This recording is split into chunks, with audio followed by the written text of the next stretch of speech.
Greetings, friends. Welcome back to the Film Alchemist podcast. I'm your host, Griffey, here with a brief introduction before today's wonderful episode on the Innkeepers with our friend Jessica Rose. But before that, a little business. Everyone, please go over to patreon.com/filmalchemistpod. Help us grow this show. Help support the show. As you guys know, in October, we do the October Mega Marathon. That's every day we do a brand new podcast, right? 31 days. 31 pods. If you want to make sure you have all 31, you got to find our 3 Patreon exclusive episodes, right? That's a full-length commentary on the movie House. Wonderful episode.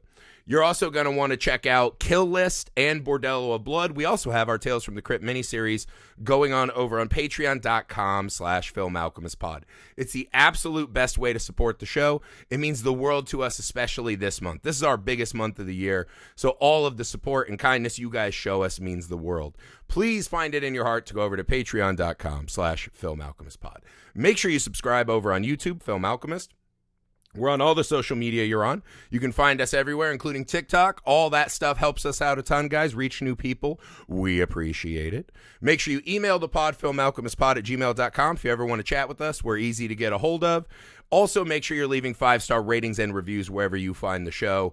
That also helps us out a ton. Also, you can go to misfitparade.net and check out the movies I'm making. Our short film, Sugar Tits, is playing all over the place. We would love to watch that with you. So go over to misfitparade.net. Make sure you subscribe over there and keep up with all the fun stuff that's happening. Oh, right. Jessica Rose, one of our longest friends on the show. One of our first guests when we started inviting people to help us out with the October Mega Marathon. Jessica is a wonderful friend. It's been really fun getting to know her. She's become a mom since we've met. She's grown a lot in her career. She's a wonderful writer. She has tons of awesome writing projects coming up about horror movies. She's very insightful. You guys are going to want to read up on all of Jessica's work. As you can tell by listening to the episode and the many other episodes she's done with us, she just has a really great mind for film. She really just dissects and gets to the core of what makes these movies so magical, which is what this show's all about.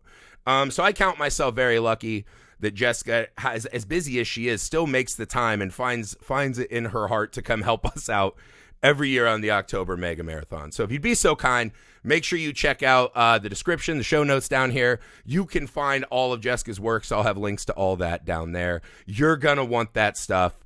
Trust me. So without further ado, big thank you, Jessica Rose and the Innkeepers.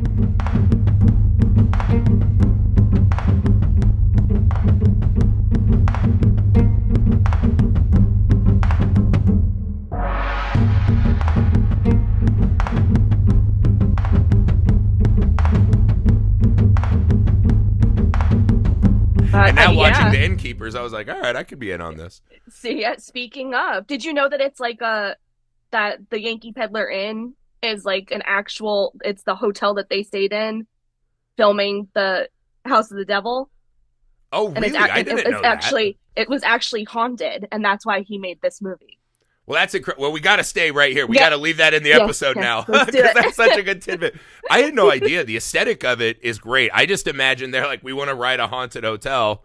Let's go there. I kind of love Ty West just like writing from like right where he's at. Like Pearl was very famous like that. They're doing X, and he's like, well, we got these sets in New Zealand. Let's put them to work. Might as well. Yeah, because earlier in the month, listeners, you can go back and find, we did the X trilogy. So we got a very heavy Ty West rotation, which I am a huge proponent of. So Jessica, when we reached out, obviously you've done this many times. You're one of our favorites. How did you fall on the Innkeepers? Why was this the movie you wanted to talk about? It's always been one of my favorites, especially this time of the year, because it's got that spooky, classic ghost story vibe. So it's something I always go back to. I don't even remember the first time that I watched it. It's just something that's been with me for so long. I know it was 2011, which is, 100 years ago, but ouch. yeah. Because I saw this in theaters. I know I didn't see it in theaters. I would love to see this in theaters, but it's just something that I've always really enjoyed, and just one I always keep in the Halloween rotation. And I have the Gatefold Blu-ray which Nice. is one of my like prized possession. There's only like 400 or 500 of them out there.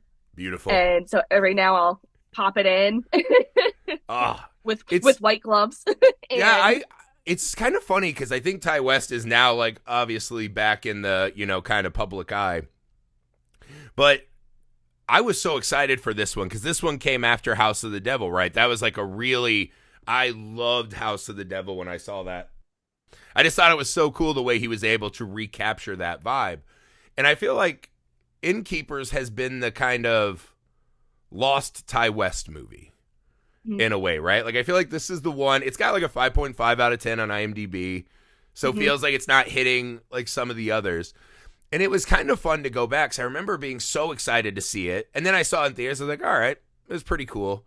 But it didn't stick with me, right? Like even rewatching it, I realized how little of it I had fully remembered, right? And so I wonder why it is that this one doesn't click as much. Because I think it's actually a really charming movie. I think as we get further in the conversation, I don't know that the ending isn't part of why people don't love it. It's not the nicest way to end this story with this young woman, Claire, who we really get attached to. Like, it's one of the famous TikTok memes now is like annoying indie movie girlfriends, right? I don't know if you've seen this. It's so I've fucking never funny. seen that, and Like, I there's the want one. to It's now. like the annoying indie girl, dream girl character talking about a date night in New York, and it's so funny. And it's the way like men just write these women that are just not human beings, and they just talk in these like long poetic diatribes. It's great. And Claire is not that. Claire's just this really charming, beautiful performance by Sarah Paxton. And it kind of is a movie that's playing like this funny buddy movie and then just gets so fucking cruel. And I don't know that I it's think for I the love sake that. of a theme or, it kind of, so I think this is a fascinating Ty West movie to go back and look at. Yes, and I revisited it for one of the sites I was writing for at the time. And I revisited it and I looked at it from a different angle because, 2011, 2012 me and me now, I've learned so much more about film and looking at it. I learned more as a woman. I've learned more as a critic. And so I did go back and look at it as I want to say it was a retrospective. And there was just so much to write about. And I couldn't believe it because I remember it being such a simple movie, and it is, Yeah. but there's just so much on the theme. And I don't know if this was his intention. Ty West is pretty good at layering, but he's also good at pretty much getting to the point. But there was just so much on, loneliness and solitude and, just like coming to that fork in the road, finding yourself. Where do you want to go from here? Where are you at in life? And there's just so much in there, just from Claire to Luke to the actress, even the gentleman that winds up committing suicide they all man, like yeah. find this spot at the Yankee Peddler, and there's nowhere to go. There's nowhere to go move on, and there's nowhere to move. You can't go backwards, and so they're all just kind of stuck there, which is that's the epitome of being a ghost. And I thought it's really beautiful if you look at it.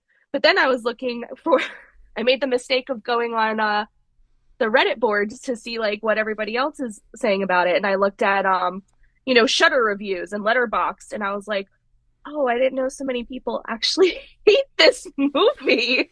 Yeah, and how awful they talk about it. I think it's bizarre to hate it, right? Like I think there is, if you Yeah. go back now and you were like a new Ty West fan, right? Like you had seen The Sacrament right? The Sacrament and the X trilogy and this and that. I think if you go back, you'd be like, oh, that's not the fastball I thought it would be. Even House of the Devil is an ultra slow burn, Sure. but pays off in this very bombastic way, right? This real kind of horror explosion at the end. And this one is just a little quieter, right? Like it's as much a mumblecore movie for a lot of it as it is a horror movie, right? And I don't think that's a bad thing. It is. And to your point, I love the way Ty West, he does seem to get so much out of so little, right? Like he really can just like milk the stone as it goes.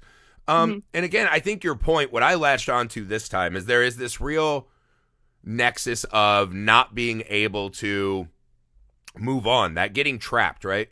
So the claustrophobia of a haunted house story as played through two, characters who are young but not super, like Pat Healy looks like he's 40 in this movie, He right? is Or 40 he's, in that movie. yeah, he's at least like knocking on the door of middle age. And I was like, Yeah. ooh, that character kind of is scaring the shit out of me, right? This Yes. kind of Yeah. like Yeah. older guy who hasn't quite found his way, is still Mhm. hopeful in things. He's trying to create things, but he's stuck.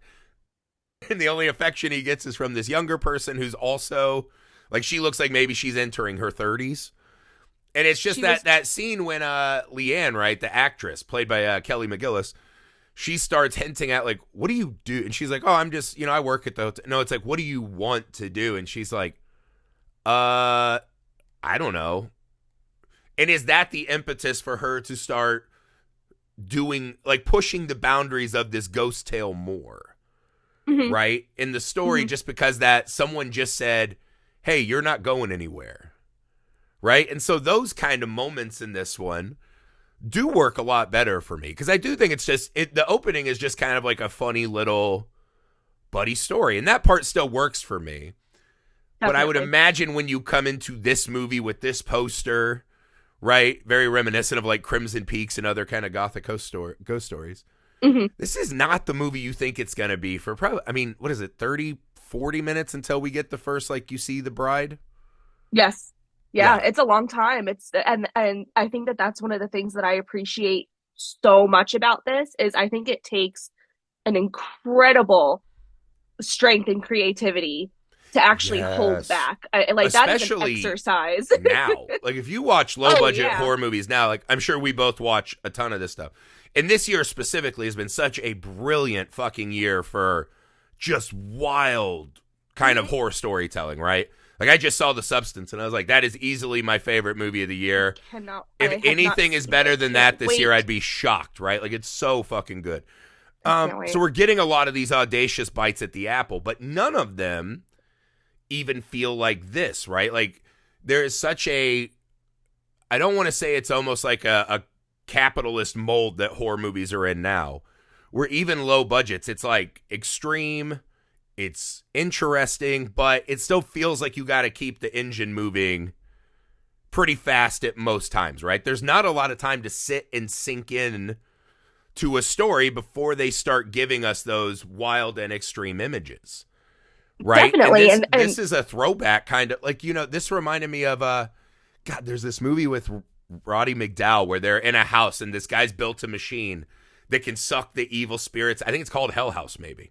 But it's this old fucking awesome 70s movie where it's just people in this big mansion, right? And they're just talking about like what it's like to deal with ghosts, and it's fucking great. And I hadn't seen a movie like this in a long time. And again, it takes such guts to make, like, even we just covered also for this month VHS1, which has the famous Ty West segment, The Second Honeymoon, where the Mhm, couple's mhm. just doing a road trip. And even in that discussion, I was like, man, even in 20 minutes, nothing happens in that short of, maybe like 12, 15 minutes in, we see the first, like, filming them while they're asleep, and then that very last moment. He's just one of those filmmakers that is not afraid to make you travel and exist with real characters in a real place before giving you that horror payoff. And I think it's so refreshing in the kind of movie environment we're in now. I think so too. It's like a nice breath of fresh air. It's kind of stripped down. It's going back to the basics. And uh, what better thing sometimes to, cleanse your palate a little bit, and we are in rougher times than we were in the mid 2000s. And even for that time, that's when a lot of the quote unquote torture porn is dying out, and Yeah, the remake, like the extreme the remakes, like House remakes. of Yeah, Wax and all that kind of stuff. We this is also had like the a Japanese horror remakes. Like, that era yes, was very kind of bleak and mean for horror movies. definitely. And this is like a different kind of footing. It's original, and I really can't even think of too much that is like it out there. It's got this really interesting, like you said, with the humor between the characters. They're very real. Sarah Paxton is I think it's one of my favorite horror performances. I think she's just so real and lovely and genuine, and she is at that point where, haven't we all been in our like mid 20s, early 20s, where we're like, Still. what am I gonna do? Still, yeah, Yeah, still. I still. mean, I wish I had figured that out in my mid-20s, still. definitely. And there's so much pressure on you as a young person to decide what you're gonna do. And she's just like, I'm just hanging out at the Yankee Peddler for right now. I'll figure it Yeah, out. And, just but chilling. unfortunately, what she can see is that, then there's Luke who's in his 40s, and there's the actress, even after you have achieved celebrity, like sometimes you get stuck after that. And even the older Yeah. gentleman, uh, he's in his twilight years. Like, Yeah, he and he's seems to be still coming stuck. back to like where he had this like important honeymoon moment. Yes. And Like, I yeah, want to because go even the back. actress, right? She doesn't seem like she's loving She, where she's at in life. Like she doesn't no. seem exceptionally happy. She's just pounding small airplane vodkas and ripping cigarettes and not engaging with the world. That Honestly, doesn't that seem. sounds like where I want to be at. Yeah, you're like it's not too far off from most of Like, my I'm weekends, good. but no, I'd be I good mean, with that. I'd be like, I but made it. yeah, even Lena Dunham's character, right? She has like a little cameo where it's Yeah. like they go talk to her, and she's just this girl who's like, working at a shop. And she's like, "Hey, I want to talk to you about my boyfriend problems." And it's weird. She seems like the only character who's proactively trying to like fix something in her life. And they go back to the hotel and they're just like, God, she's annoying. She's annoying. And I think that little like turn kind of tells you everything you need to know about these people, right? And I think that does get to this. I talk about this a lot with time travel movies, right? That if you go look at time travel movies, other than accidental time travelers like Marty McFly, every time travel character is miserable for some reason, right? If you were happy and had everything you wanted, why would you go back in time and risk it all, right? Time traveler characters are inherently broken or something's missing, right? There's this yearning. And this movie kind of reminded me, I think, the same thing of people who are ghost hunting or seeking to communicate with people that we've lost. There is this inherent storytelling element of people who want to go back to a time that's past when we all know you can't ever get it back. You can't go back. You'll probably twice, 5 times a week. I just am like, man, if I just could fall asleep tonight and wake up at this day, I would redo everything better. And you're never going to get to, right? You're never going to get to talk to grandma again and get the answer you didn't get in life. You're never going to get to talk to your brother again, right? Like those things are brutally hard to accept. And sometimes I think we don't appreciate the kind of slow dread that is starting to build in our minds of watching these characters try to reach beyond, knowing that that's not for us. And this movie's doing it the whole time. Like those scenes of her just sitting and recording, like in the laundry room. It's amazing how much he gets out of those scenes when really nothing happens, right? Until the piano presses its key, nothing happens. But we are already in a headspace of this is wrong. This is forbidden fruit. And we are building a lot of that work for it. It's really an amazing directing trick. I think it's incredible. I think it's terrifying. And I know that Yeah. that's not for everybody. Like somebody would look at that and say that I'm so bored out of my mind. Like She's just sitting in a throw laundry something room. at me. But I think it's just terrifying. And I made the mistake. Nick was out of town and I watched this and I was like, I'm going to turn off all the lights. The baby is sleeping and I'm going to be by myself and enjoy this. And I was so scared. I Yeah. can't believe it because I know every step that this movie has. And that's what I love about it too, is that there's a limited, you want to count the jump scares, you want to count the action scenes, so to speak.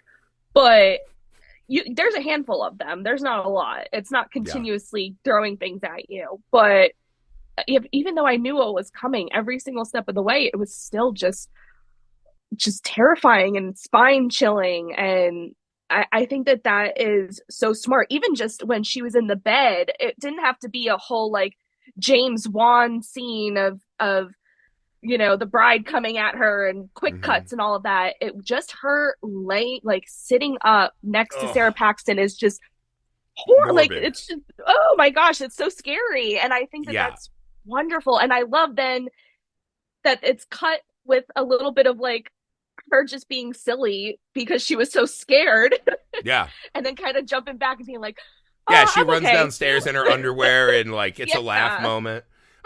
No, I mean this movie, and again, I think the jump scare debate in the horror community has always been prevalent, Mm-hmm. right? Yep.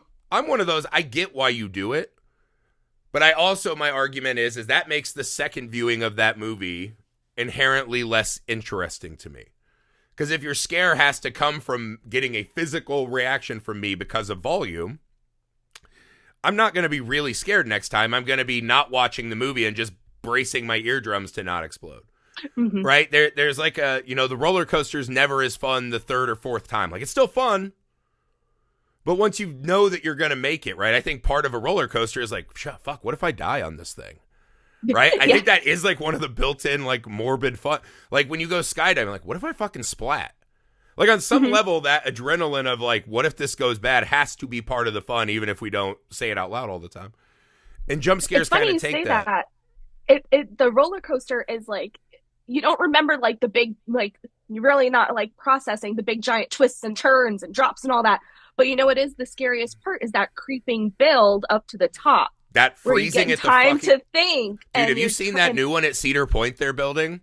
No. It takes you all the way up and you stop, and then the roller coaster is like a modular part that then the track itself tilts and connects at an absolute straight vertical 90 degrees. And then once the track is clicked into place, it drops you Oh man. straight down to the ground at insane speeds. And I was like, who the fuck would go on that? Like, I don't want my track not to be connected and just I pray can't even that it like lines up. And the first thing I thought is, I was like, someone's going to die on that. And my someone my else watched that postpartum and said, OCD was I just can't fucking wait to go on that ride. And we probably both thought the same thing. Someone's going to die on that. I was like, never. And other people were like, I can't fucking wait to get in line can't for that. wait. I'll wait 3 hours to ride. And that's, the difference of that's experiential, right? Sure. Experiential. Yep. And I Yep. think what I love about Ty West is how even in these kind of smaller movies, he knows how to get these really, like that bride is amazing. Yes. And I'm sure the temptation was to put her behind every character like it's a Conjuring bit and do Mm-hmm. these loud, bombastic scares, right? And The Conjuring's great. I'm not here to talk shit on that. Sure, of But I course. think there is just there's an element, and this movie so understands the fear of sound, right? Sound is so inherently a part of what makes horror movies so scary. It's like one of the most important elements in any good scary movie is the sound, right? Not the soundtrack even, but just the fucking sounds. And so using that as a device, you can do that for pretty cheap, right? Just this kind of ambience of the buzz and the hum and the, washing machines and waiting Mm-hmm. for something to happen that might not, right? Or a ghost sitting in a bed without all of that sound accompaniment, With right? nothing, yeah. Just this absolute quiet as if she is inherent to the room. She exists in the room the same way a lamp does. That is fucking brutally terrifying. Mm-hmm. And then you're able to pay it off in that end scene when her and Pat Healy are in the basement. And that is, to me, one of the best horror movie scenes I've ever seen, of them just kind of looking at each other. It's like, she's there. And they're both in the headphones, and we're in that world pulled in even tighter in this already claustrophobic place. And that scene where, what's her name? Madeline O'Malley, like, appears in the basement, and Pat Healy, like, throws her in front of him and runs away. Yeah. Like, the tension and dread in that scene, like, you should be teaching that in schools. And yeah, you get going all the way back. He knew exactly how to get the most out of this setup. Yeah, and like less is more. Yes. Less That is is not more. something we see a lot in the horror genre. No. I No. myself am very guilty of that, and the things that I Oh write. gosh, I just got done writing a review for Stephen King's On Writing, and that like all the things that I read is like less words, cut it out, like, and I'm like yes, yes, yes, and then I don't do it. Well, because then you're looking at it and brilliant you're like, advice. does anyone else think that this, farmer and his dog are interesting? Like, what if that's not going to work for 8 pages? All right, I'll just have a flash of them and then an alien will pop in, right? Something like that. Like, so many of us that are not proven name people, right? Mm-hmm. All we're trying to do is like, how do we get this to an audience that'll like it so we can keep making more things? You start feeling exposed and afraid. And those quiet moments, you're like, that's where you start to fear, right? The guy just sitting and looking at a sunset, right? Even if you've laid great groundwork of what might be going on in his head, right? The internal battle he's struggling and hoping the audience gets in there with him. Those moments when nothing's happening, that's where as a filmmaker you get really scared. Right. You're like, oh, fuck. And I, almost like it's not going to be nature. enough. I got to put more. It won't be enough. But that's why I think that this is just like, it's almost brilliant work because you can see clearly that he didn't put as much into this as he could. He's definitely not doing the so big scare every 8 pages. No, I love that and that mantra that you hear. But then to me, there's a couple examples of this, right? To me, it's like that, what is it? Meet the Spartans kind of movie, where it's if every line of dialogue is a joke. Yeah, you might have like 30 great jokes in a movie. And for most movies, that would be incredible. Carol Burnett said once, right, if you get someone to laugh 3 out of 10 times, you're one of the funniest people that's ever lived, right? Great. The problem is if the other 1,997 jokes don't land, it's diminishing returns. Like I don't love that, right? Like that is not interesting to me. I once saw Roger Deakins, right, the famous director of photography, talking about how some filmmakers want to make a colorful movie. So what they do is they just throw color everywhere. Mm-hmm. And there's so much color that it takes away the value of a color. Whereas if you have control over your color palette and you really use those colors to accentuate the things that are important, now it feels more colorful even with less color. And I think the sure-handedness that Ty West has always exhibited, right? Like if you look at House of the Devil, his VHS segment, even The Sacrament to some point. I think by X through Maxine, he has lost that. Like now he's like, I'm fucking going for it big. And hey, can't blame him. Those are great too. It's a confidence that so many filmmakers, I don't know if it's that they don't have or that other people interfere and won't let them make the movie that way, but movies definitely don't get to us that are built like this very often. Right. And that's why it's like one of those hidden gems. It's very human. It's very real. It makes it, most of it is, showing the like mundane workday, especially even. Oh my God! Have you ever had a job like that? Then this movie, there's this fear even in that. Where they are literally like laying their heads on the table, like just like, I'm just waiting for the hours to pass. Like we're not even looking at minutes anymore. It's hours. Like just there's nothing worse than having a shitty job where you don't have anything to do because your 8-hour shift feels like 30. Feels like 30, yeah. It's and that's the almost worst like, not being busy, yeah.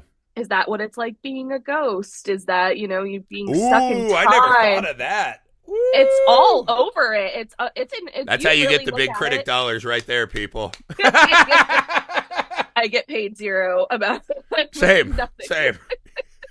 You should get paid more, but that was good. Thank you. But if you look at it, and again, you never know. Are they doing like, is Ty West writing this with the intention, or is it something that's just in the back of all of our heads? I love that. I love that there's, I don't want to be hit in the head sometimes with an allegory or motif work. Like sometimes it's a little like, it's definitely the modern horror issue, right? Is taking trauma and making it a monster. It's kind of the A24ification.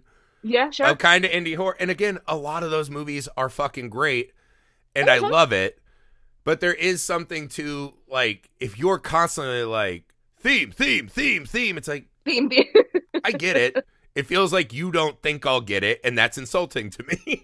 Right? Yeah. I am smart, and a lot of the audience is smart. We get it, and it's just something that's just clean. You just don't come by it often. It's clean. Yeah. It's leaned out. I actually didn't even look at how long it is, what the runtime is, because I think it's I saw a lot of people complaining about the pacing, but I think the pacing is incredible. I think the Yeah. setting, you got like kind of like a one It's spot an world. hour 44, yeah. Okay, so maybe that is a little bit on the longer end, Well, there but is a to point me, it where we do flies. the first time we see the bride, Mhm. and I thought, okay, we're getting close to the ending, and you pause, and you're like, oh, there's still like an hour left of this. Like, I was shocked. I was like, oh, like I had just forgotten so much of the movie. And I think also Yeah, that's a product of like the age I was at.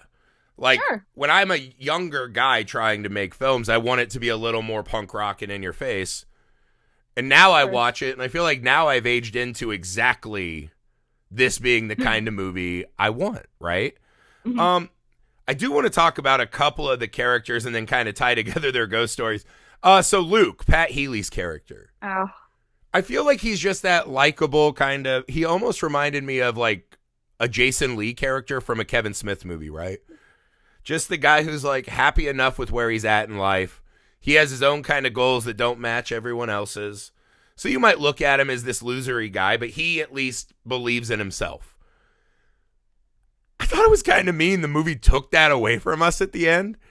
What yeah. did you make of, because he also has that weird scene where they're like kind of drinking together and he's taking a shot at this friend of his, and you're like, that's kind of not my favorite. Yes. But okay, Let's you're talk like, I about get how that. these like workplace romances are, always probably a bad idea. But Always. the ending where he throws her, physically throws her between him and Madeline, or where he thinks Madeline is, and runs off and says it was all bullshit. Luke might be the number one character, well, not even maybe, is definitely the character in the movie that they really expose a lot about him. Yes. That I don't know that I loved that at the end, because I felt like they Didn't. were both really pretty likable characters. And then at the end, this guy is fucking exposed. Yeah. And it makes it Yeah. the end when he's like her last witness and talking to the police. You're like, I don't love that. Mhm. I don't think he should be the one who's just left to like exploit her for his new fake ghost website. What Mhm. did you make of Luke's journey in this movie? Watching it again as an adult woman, when you're younger, and I don't want to say this against, I don't want to say this against men, It's all right. We've done but some not good things. You can throw it at yeah, us. I don't like to be insensitive. I have a son, I have a Yeah. husband, I have friends, all very I good think men. normal good guys don't get mad when people say stuff like that. Oh, gosh, wow, put that on a t-shirt. You're right. You're right. Okay, so I had a huge issue. I think this is the only issue I have with this movie. It's not pacing. It's not scares. It's not jump scares. It's nothing. I think that I hate what is done to Luke's character, because at first he is that guy that you're friends with at work. He's he's stuck in a spot, but he's also not like the guy that blames everybody else. Yeah, he's Oh, okay. He's building he's something. okay. He's okay. He's trying really hard, and I wish that it wasn't written in that he had feelings for Claire. I think that if they had left that out, like just that whole like him shooting his shot with her, which I appreciate them not making him super creepy or super weird, Yeah, or he's kind of floating it out and seeing if she'll pick it up. he's And when she taking it out doesn't, he's there. not like a pest about it. Yes, yes. So I But it appreciate does that add because extra vileness to when he throws her down. yeah, because Because it it's means like he doesn't he's actually really like scared. her at all. He just wants No. to get laid. Yeah. So, like, Yeah, the there's pairing of no those two feelings. moments really turn him into a monster in a way Kind of that's a just bummer, man. like you said, it exposes him for kind of being like a incelly Yeah, does he take dude. jobs like this where he will just be working with women that are younger? Yeah, yeah. And It she is just a lot it adds younger. these extra things to him where you're like, no, like I like Pat Healy. I love him as an actor. His performance is really good. And I liked him as just like the kind of old mentor Yeah. who's like showing her this other world, right? Opening her Yes. to these like Pandora's box of possibilities. I liked that. And then at the end, I was like, no, No, no. no, it's such a disservice. And it was interesting if you look at it without that weird let me like shoot my shot with her. Mhm. It's why can't we have like a platonic work friendship or like just a genuine Yeah. friendship that they both have like super good chemistry if you think about it and watch it without that weird possible like unrequited love element. I think that they just have like such a nice banter back and forth. They're having fun. They're making the most of their time there Yeah. together.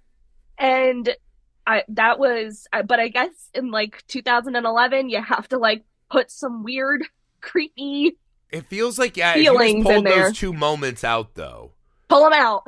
I do think this movie, like, if Hitty just ran away because he's scared and he's like, none of it's 100%. true. Okay, I thought it wasn't Yes. true. I don't believe in ghosts. I know I'm watching a movie, right? I'd love it if it were true, but I don't. Like, I never thought he was telling the truth to start, right? So Right, if you just right. take out the, like, him shooting his shot, because it's not going to happen. She doesn't have those feelings, nor does she even address it. So I guess you could say it's another, like, thing that just haunts her, is like I was maybe he gonna does say, this enough.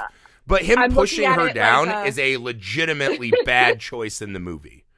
yeah, Because the it's pretty final last awful. shot of the movie is him admonishing the actress saying, you knew what was happening and you could have done something. And it's like, bitch, you just pushed her down. Like, you don't fucking care. What are you You're talking out of about? here. You literally, it'd be like, we don't care about Sheriff Brody if he throws Quint into Jaws's mouth. You know what I mean? Like, that's not heroic. Like, you can't, like, fucking pretend that you care at the end when Yeah, you I do that. think Like, I that think that was, like, a legit misstep. misstep, and It does feel that way to it me, too. maybe we're looking at it. Maybe they were looking at it where it would be that he would be the kind, I don't want to say the hero, but he would be like, oh, wow, this is real. Let's do something about it. And he was just like, nope, I'm scared. Like, this freaking me out. I'm done. I'm out of here. Yeah. See ya. There's something about making, like, real characters who are messy and don't answer the challenge heroically, because that's how most of us would do it. But 100%. also, what is this adding to the movie? Like, those moments don't add anything of quality. Just That's the revealing him to thing. be a dirtbag doesn't add anything to the theme of the movie that makes it better for me, Maybe that's right? why he's Whereas stuck. him being like a nice enough guy, or even just like a guy who has to confront that, oh, I thought this was all fake and I was staging these things, and now I'm confronting with something real and I'm scared and I run while she stays and pushes the envelope. That works for me even. It's the pushing her Mhm. down and then coming back like, sorry, I fucked up. I'm still your friend. And it's like, no, uh-uh. We're not And she friends. doesn't lash out at him. She's just like, it's cool. Help me get the actress out. And it's like, nope. Mm-mm. You don't get to do that to me. I think maybe that's why he is stuck where he's at 40 years old, is because there's no, it's maybe a lack of gumption. Yeah. That's And far be it one for of, me to tell Ty West how to write a movie. He's clearly amazing at it. I'm And not I'm even sure gonna he go had these there. exact thoughts, and there's something in there he wanted. And yeah, maybe to your point, like maybe he's stuck not because of lack of ambition or whatever, but because he has these fucking character flaws, right? Yeah, and the way I can like make it resonate with me more, so that I can love this movie as much as I do, is I just look at it as another element of like loneliness. Like, Mm-hmm. it's just him wanting to connect with her, not reciprocated back. It's stuck. It's in that weird space, and that does happen. I don't want to say like that, men can't make an appropriate consensual move on a girl that they have feelings for the way Mm-hmm. that he did. I think that was done tastefully, and I'm glad about that, because I think that could have really ruined this movie for me at this point in my life. Oh yeah, Um like if he reaches over and like tries to grab her or something, yeah, or just like it keeps implodes the it end of the going movie. and all that. So I'm like, Like, okay, at yeah, least, like that is sometimes that situations like that do happen, and it's a real thing. So I'm keeping it at that in my head, because I do love Pat Healy and I do love Ty West. He could be a yeah. little broy at times, but I don't think that he is. I don't think he's including things that are creepy for creepy sake. I think it's just a product of, just writing like this weird guy, like you said, like he's like a Jason Blake. Somebody said that this is the horror version of Clerks, and I thought that was really great. Yes. See, that's what I was saying. He's like a Kevin Smith character. Yeah, yeah. Yeah, So I totally see that. Yeah, I did that like really bothered me though, right? Like even the old man, like just adding the old man who comes to the hotel because he had the best, most wonderful moment in his life. You get the sense his partner's not with us anymore. He wants to be where they had their honeymoon, where everything was sunny roses. And then he takes his own life because he wants to be somewhere where her memory was strongest. And then they use him as like a ghost prop at the end. It's like, okay, even that I understand. That thematically plays along with the ghost. And, there's something about him wanting to be here, thinking that maybe part of her will be here. That's poetic enough for me. The actress, kind of having this gift of divination that, we don't really address, but, she's also stuck at a point. I get that. Like, all that stuff mostly works. I think the Luke problems aside, the other thing that fucking hurts me watching this is why the fuck is Sarah the one consumed by Madeline? Because the backstory of Madeline is she was set to be married. Bad things happen. It doesn't work, so she hangs herself, right? Mm-hmm. So Madeline, too, is stuck at this hotel at the moment of, this is the most important, this was the day in my life before it all went bad. And she's frozen in that kind of hopeful bride on her way to the altar, right? When everything is at its peak. And she's really fucking horrifying looking, but not like comically monstrous. Right. All of this is working. The themes are working for me. And then Sarah gets locked in that basement. And seemingly, well, not seemingly, she 100% because they pulled the cover back, she gets mangled and is dead. And they hint now that her spirit is going to be stuck at the hotel. I have to say, this ending does not satisfy me still to this day.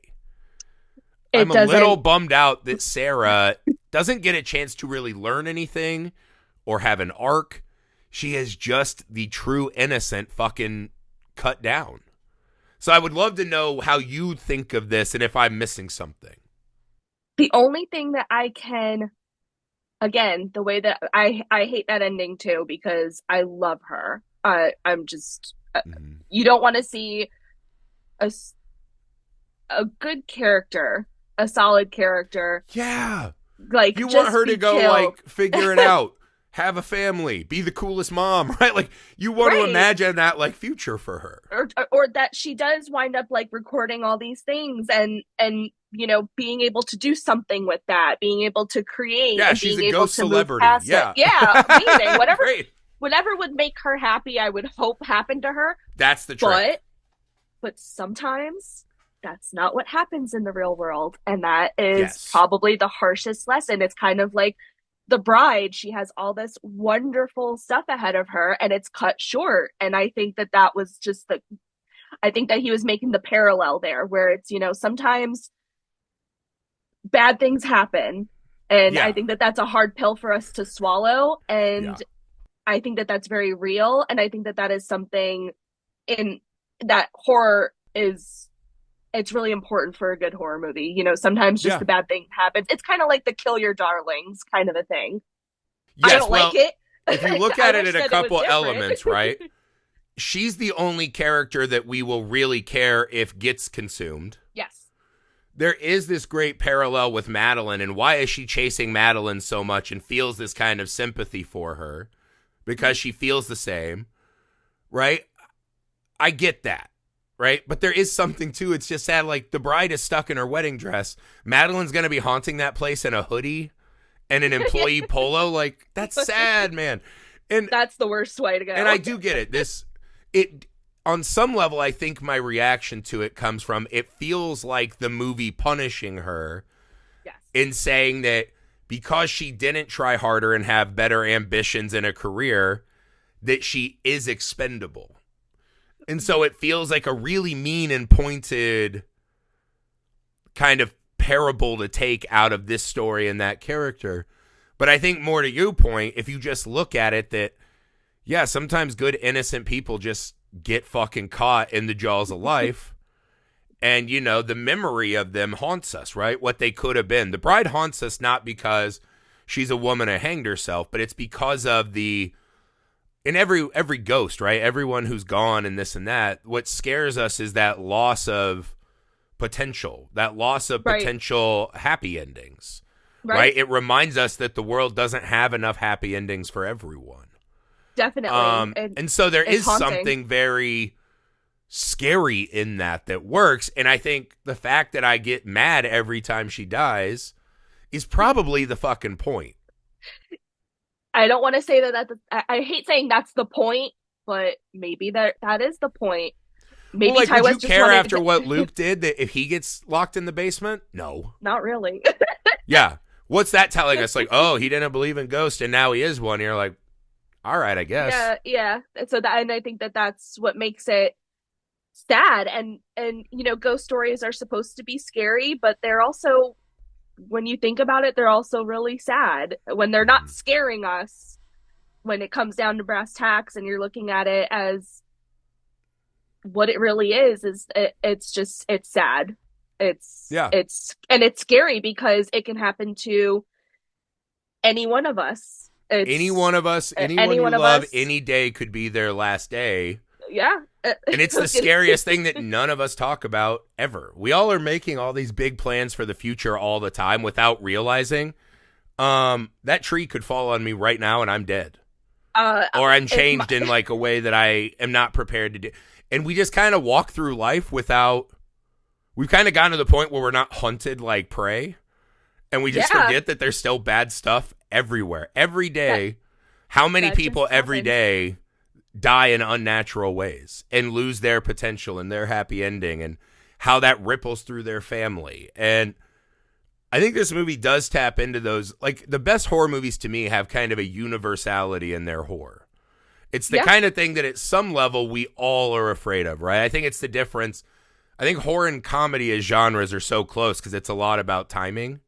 Mm-hmm. The difference is what you and I think funny are probably worlds apart, right? Like, taste in comedy varies dramatically from person to person, place to place, all that kind of stuff.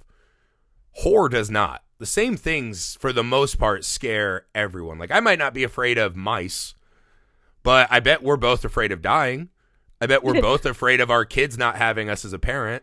I bet we're both afraid of our kids having something happen. Like, the same kind of things scare all of us, right? And this one really does tap into a lot of those kind of big, overwhelming fears that we all just try to ignore all the time. Well, after I had Jack, it's interesting you say that, because after I had Jack, I had no idea this was like a thing that could happen to me. You know, doctors don't really brace you for like, hey,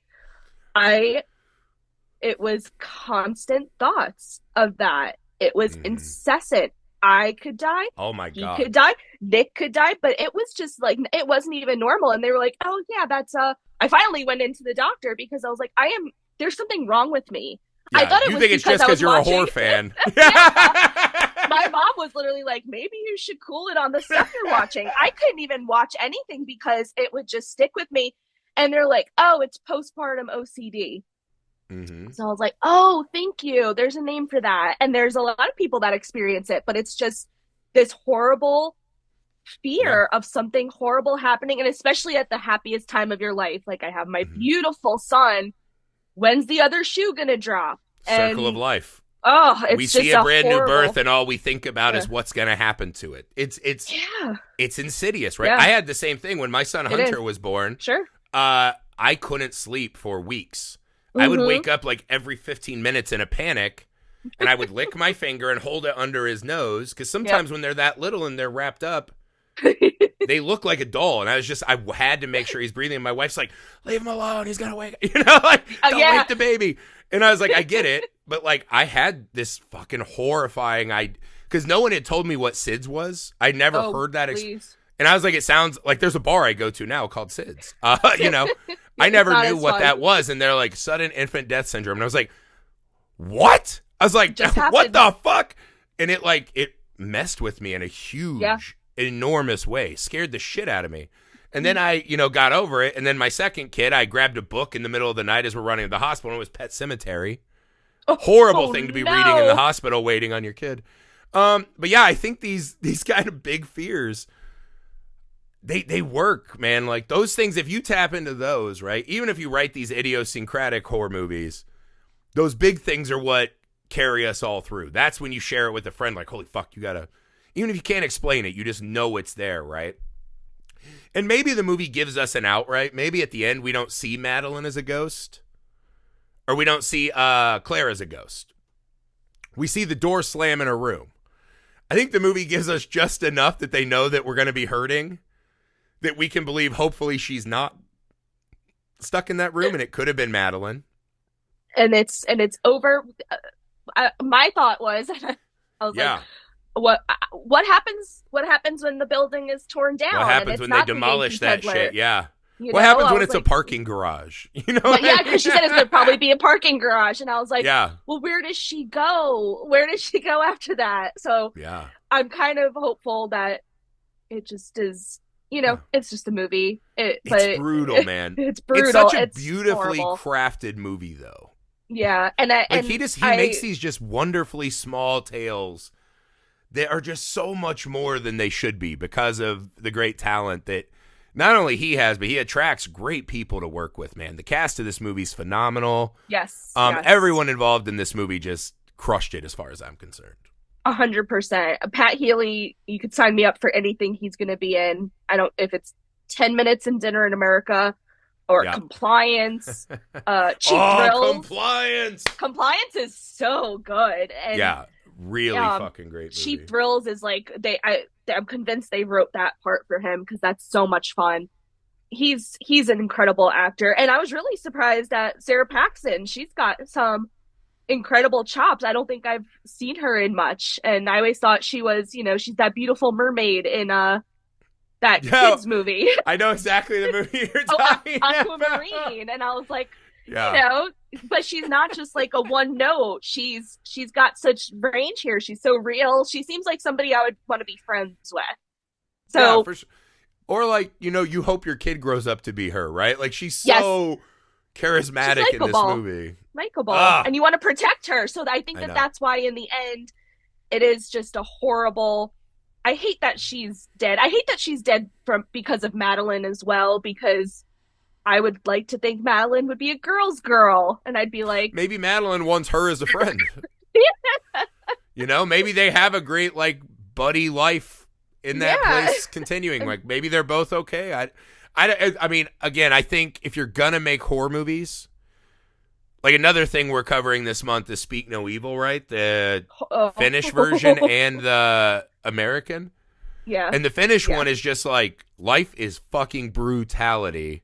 And then the American's like, yeah, it is, but we'll beat it with guns, right? And it's like two very different movies. We'll fight our way out. And if you're going to make horror movies, you eventually have to be okay with hurting your audience. You have to hurt us, right? Otherwise, like, I'm not hurt when anyone dies in Friday the 13th movie. I'm there to see the special effects wizardry and Jason and whatever. Those movies can't hurt me. Something like this found a way to hurt you. I think that is and it sounds horrible, right? Like as horror fans, like, yeah, hurt me.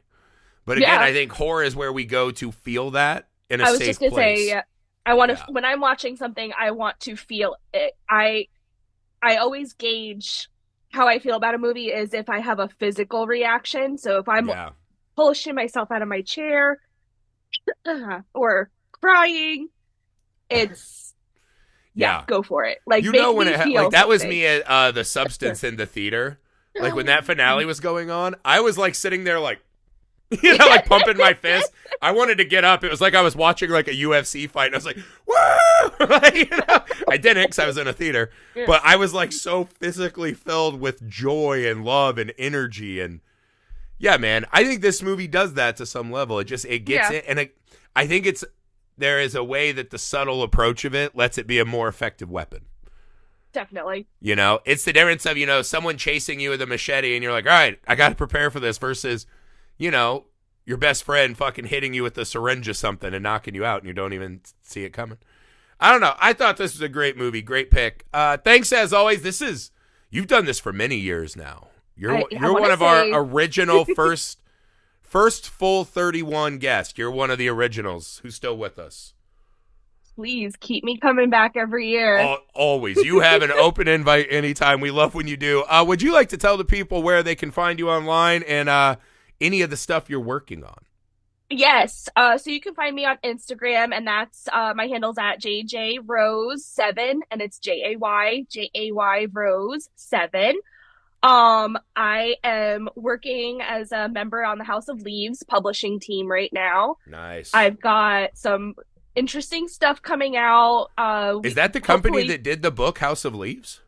No, it's not the same. Oh, okay. But they did do Scared Sacred, and they have Filtered Reality, which you can read my chapter in there on the Blair Witch Project in the last broadcast. I've got some other writing projects coming up. It's not released yet. So I've got 2 big ones in the works. And that's awesome. we will hopefully, by the time this airs, you guys will see an exclusive Jessica Rose House of Leaves Halloween collection, so that you guys will be able to buy that. So it's a lot. I'll just keep saying yes to work, even though I have about 2 hours. That's all we can do. Otherwise, we become idle and ghost eat us. That's what we've learned today. Yes. And I want to add, if you're a new subscriber to House of Leaves, if you go on the House of Leaves publishing website, you can get a free book tracker that I designed. So that's currently out there. So amazing. Yeah. Yeah, you'll have to text me when this gets off and I'll buy all the stuff. Thank you. It's fun. It's a nice little treat coming. It's just, like a little pet project, and everybody at House of Leaves is so awesome. So, yeah, I'll just, you'll be seeing a lot more work come out of me in the next coming year or two. So amazing. Well, I'm excited. Thank you for always making time. This wouldn't be the same without you. We love you very much and wish you all the success. Listeners, go find all that amazing stuff. I'll have it in the show notes. You guys know the deal. 31 days, 31 pods. Because, see, that's the thing. Maybe we're afraid of being idle, and that's why we put ourselves through this insane exercise every year. But we will be back tomorrow with another wonderful guest and another wonderful podcast.